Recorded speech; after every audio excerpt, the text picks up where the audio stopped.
যে সমস্ত পুলিশ কর্মীদের নাম দলদাস হিসাবে সামনে উঠে আসছে, তো তাদেরকে আপাতত কমিশন চিহ্নিত করে তাদের বিরুদ্ধে কড়া ব্যবস্থা নেওয়ার সিদ্ধান্ত নিয়েছে, এমনটা আমরা নির্বাচন কমিশন সূত্রে জানতে পারছি।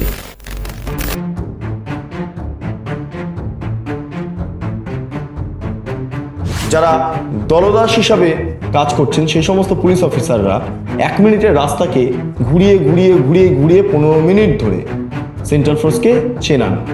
যদি কোনো অশান্তির বাতাবরণ তৈরি হয় তখন সেন্ট্রাল ফোর্সের যারা কর্মীরা রয়েছেন, আধিকারিকরা রয়েছেন, ফোর্সরা রয়েছেন, তারা সময় মতো পৌঁছাতে পারেন না।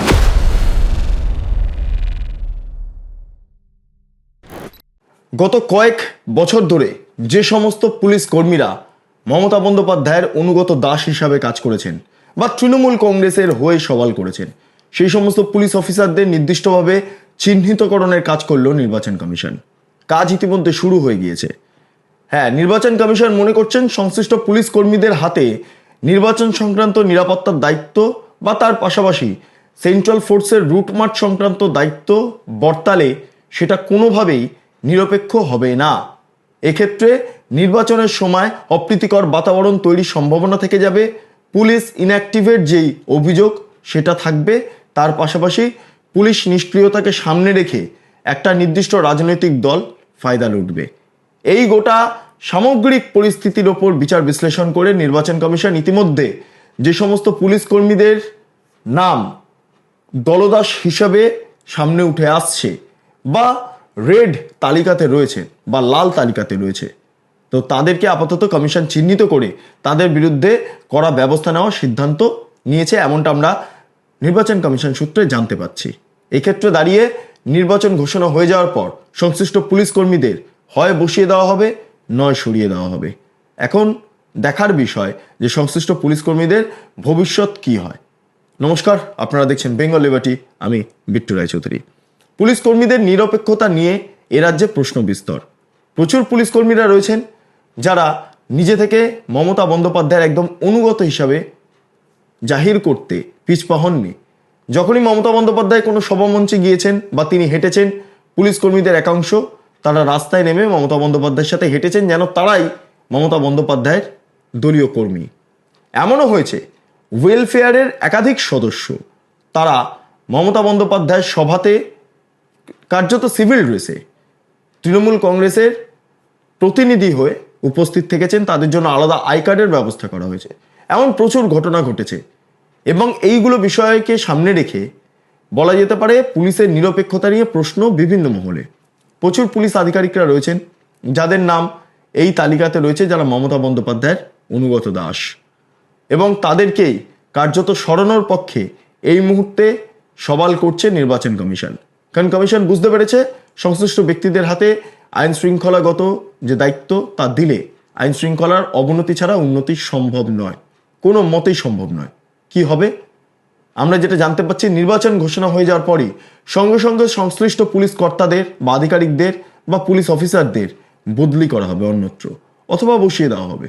কারণ আপনারা জানেন নির্বাচন ঘোষণা হয়ে যাওয়ার পর আদর্শ নির্বাচনী আচরণ বিধি চালু হয়ে যায়, অর্থাৎ এমসিসি লাগু হয়। আর এমসিসি লাগু হওয়া মানে নির্বাচন কমিশনের হাতে প্রশাসনিক বা আইন শৃঙ্খলার সমস্ত দায়িত্ব চলে আসে। তখন কমিশন নিজের মতো করে গোটা প্রশাসনিক ব্যবস্থা তারা নিয়ন্ত্রণ করতে পারেন, এবং সেই মুহূর্তেই বিভিন্ন পুলিশ আধিকারিকদের যে চিহ্নিত করা হচ্ছে তাদেরকে আপাতত একটা নির্দিষ্ট তালিকায় রাখার সিদ্ধান্ত নিয়েছে কমিশন। কমিশন যখনই ভোট ঘোষণা হয়ে যাবে সংশ্লিষ্ট আধিকারিকদের কার্যত সরিয়ে দেওয়া হবে, বসিয়ে দেওয়া হবে, অথবা চুপ থাকতে বলা হবে, কোনো ডিউটি দেওয়া হবে না। বারবার অভিযোগ উঠে আসে নির্বাচন যখনই ঘোষণা হয়ে যায় তারপর রুট মার্চ হয়। রুট মার্চ কারা করেন? Central force. কিন্তু পুলিশ কর্মীদের একটা অংশ এর দায়িত্বে থাকেন, রুট মার্চ করানোর দায়িত্বে। কারণ যেহেতু লোকাল পুলিশ লোকাল এরিয়া ভালো করে চেনেন, তাই পুলিশের হাতে দায়িত্ব থাকে। এবার পুলিশ কি করে? যারা দলদাস হিসাবে কাজ করছেন সেই সমস্ত পুলিশ অফিসাররা 1 মিনিটের রাস্তাকে ঘুরিয়ে ঘুরিয়ে ঘুরিয়ে ঘুরিয়ে 15 মিনিট ধরে সেন্ট্রাল ফোর্সকে চেনান। 1 মিনিটের রাস্তাকে 15 মিনিটের ব্যবধানে দূরত্ব বাড়িয়ে গোটা বিষয়টাকে চেনানোর ব্যবস্থা করেন।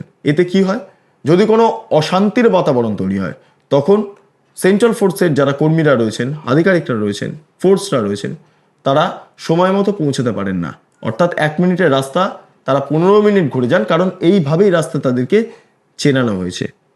এর পাশাপাশি পুলিশ অফিসারদের এই অভিযোগের যে ঘটনাগুলো বিরুদ্ধে যে অভিযোগ উঠছে, এই ঘটনাগুলো প্রেক্ষাপটকে সামনে রেখে 2021-এ পুলিশের ভূমিকা সেটা নিয়ে একটা বিস্তর ভাবনা চিন্তা করছে নির্বাচন কমিশন। 21-এ কি ভূমিকা ছিল, 19-এ কি ভূমিকা ছিল, 24-এ কি ভূমিকা ছিল, সেই সমস্ত ভূমিকাকে এক জায়গায় রেখে, এমনকি পঞ্চায়েত নির্বাচনের ক্ষেত্রে পুলিশের ভূমিকা নিয়ে নানা প্রশ্ন উঠেছিল, সেই সমস্ত বিষয়কে এক জায়গায় এনে একই কেন্দ্রবিন্দুতে এনে পুলিশ কর্মীদের চিহ্নিতকরণের কাজ কমিশনার যা শুরু করেছে তা কার্যত এই মুহূর্তে বলা যেতে পারে একটা নজিরবিহীন ঘটনা। এবং যেটা আমরা জানতে পারছি, সংশ্লিষ্ট পুলিশ অফিসারদের কোনোভাবেই নির্দিষ্ট দায়িত্বে রাখা যাবে না, এমনটা একটা ভাবনা চিন্তা নিয়ে এই লিস্ট তৈরি হচ্ছে। এবার চলে আসি একটু মুদ্রার ওপিটে। যখন পুলিশের প্রসঙ্গ আসে তখন গুন্ডার প্রসঙ্গ আসে, গুন্ডার প্রসঙ্গ এলে পোস্টপোল ভায়োলেন্সের প্রসঙ্গ আসে, অর্থাৎ ভোট পরবর্তী সন্ত্রাস। এবং ভোট পরবর্তী সন্ত্রাসের যখন অভিযোগ উঠে আসে তখন তৃণমূল কংগ্রেসের বেশ কয়েকজন এমএলএর নাম বা নেতার নাম উঠে আসে যাদেরকে গুন্ডা হিসেবে চিহ্নিত করা হয়েছে, কারণ পোস্টপোল ভায়োলেন্সে তাদের নাম রয়েছে। যেমন শওকত মোল্লা, উদয়ন গুহ, অনুব্রত মণ্ডল, শাহজাহান, জাহাঙ্গীর, কার কার নাম নেব, একের পর এক নাম উঠে আসছে। বস্তুত বলে রাখা ভালো, সংশ্লিষ্ট ব্যক্তিদের যদি পোস্টপোল ভায়োলেন্সে অ্যারেস্ট না করা হয় বা গ্রেফতার না করা হয় অথবা তাদেরকে নজরবন্দি না রাখা যায়, তাহলে নির্বাচন প্রক্রিয়া সুষ্ঠুভাবে সম্পন্ন হতে একটা প্রবলেম তৈরি হবে। আপনারা জানেন ডায়মন্ড হারবার, তার পাশাপাশি দক্ষিণ 24 পরগনা, উত্তর 24 পরগনা, মালদা, মুর্শিদাবাদ বিভিন্ন জায়গাতে অশান্তির বাতাবরণ তৈরি হয়েছে। বিভিন্ন জায়গায় অশান্তির বাতাবরণ রয়েছে এবং প্রচুর জায়গাতে পুলিশ ইনঅ্যাক্টিভ হয়ে কাজ করেছে। এবং এই কোচবিহার, মালদা, মুর্শিদাবাদ, ডায়মন্ড হারবার, উত্তর দক্ষিণ 24 পরগনায় সমস্ত জায়গাতে, বীরভূম সমস্ত জায়গাতে দুষ্কৃতীরা দাপিয়ে বেরিয়েছে। তাদের নেতৃত্বে কি হয়েছে? খুন হয়েছে, পোস্টপোল ভায়োলেন্সে বিরোধীদের ওপর আক্রমণ হয়েছে, ধর্ষণ হয়েছে, ইত্যাদি ইত্যাদি ঘটনা আমরা 2021 সালের পরবর্তী ক্ষেত্রে দেখেছি। এবং সেই ঘটনার জেরে পোস্টপোল ভায়োলেন্সে এই অভিযুক্তদের নাম থাকলেও, অভিযুক্ত হিসেবে তাদের নাম থাকলেও তাদেরকে এখনো পর্যন্ত গ্রেপ্তার করা হয়নি। ফলে নির্বাচন প্রক্রিয়া সুষ্ঠুভাবে সম্পন্ন হতে সংশ্লিষ্ট ব্যক্তিদের হাতে যদি দায়িত্ব দেওয়া হয় তাহলে সেটা ভুল হবে। চারিদিকে গুন্ডারাজ, ডনরাজ এবং এই রাজত্বের বাতাবরণে দাঁড়িয়ে আমরা কি দেখতে পাচ্ছি? আমরা দেখতে পাচ্ছি যে নির্বাচন প্রক্রিয়া সুষ্ঠুভাবে সম্পন্ন হওয়া সম্ভব নয় এই রাজ্যে, যতক্ষণ পর্যন্ত জাহাঙ্গীর, যতক্ষণ পর্যন্ত শাহজাহান, যতক্ষণ পর্যন্ত অনুব্রত মণ্ডল, যতক্ষণ পর্যন্ত শওকত মোল্লা বা উদয়ন গুহ এই সমস্ত ব্যক্তিরা বাইরে থাকবেন। যাই হোক, শাহজাহান আপাতত শ্রীঘরে, তাই সন্দেশখালীর পরিস্থিতি একটু অন্যরকম হয়েছে, কিন্তু বাকিরা তো বাইরে। আপনারা বারবার দেখছেন শওকত মোল্লা বিভিন্ন সময় বাকবিতণ্ডায় জড়িয়ে পড়ছেন, নানা রকম অশান্তির বাতাবরণ তৈরি হচ্ছে, বোমাবাজি, গুলি চালানো ইত্যাদি ঘটনা। উদয়ন গুহ প্রকাশ্যে হুমকি দিচ্ছেন। অন্যদিকে জাহাঙ্গীর, তার বিরুদ্ধে বিভিন্ন ওঠা অভিযোগ আমরা সবাই ওয়াকিবহাল রয়েছি। সবটা মিলিয়ে এক জায়গায় দাঁড় করালে আমরা দেখতে পাবো কমিশন এই মুহূর্তে সংশ্লিষ্ট ব্যক্তিদের ওপর নজর রেখেছেন যাদের নাম পোস্টপোল ভায়োলেন্সে যুক্ত হয়ে রয়েছে। হ্যাঁ, এবং কমিশন যদি নির্বাচন ঘোষণা করে দেয় বা কমিশনের হাতে যদি ক্ষমতা চলে আসে, তাহলে পোস্টপোল ভায়োলেন্সের প্রেক্ষিতে দাঁড়িয়ে যে সমস্ত অভিযোগ এই ব্যক্তিগুলোর বিরুদ্ধে রয়েছে সেগুলোকে আবার ওপেন করে কমিশন সংশ্লিষ্ট ব্যক্তিদের জেলে পাঠাবে না তো? এটাও একটা বড় প্রশ্ন। ভোট একদম নির্বিঘ্নে, নিরপেক্ষভাবে, সুন্দরভাবে সম্পন্ন করতে গেলে প্রয়োজন রয়েছে সুষ্ঠু নির্বাচনের আবহ।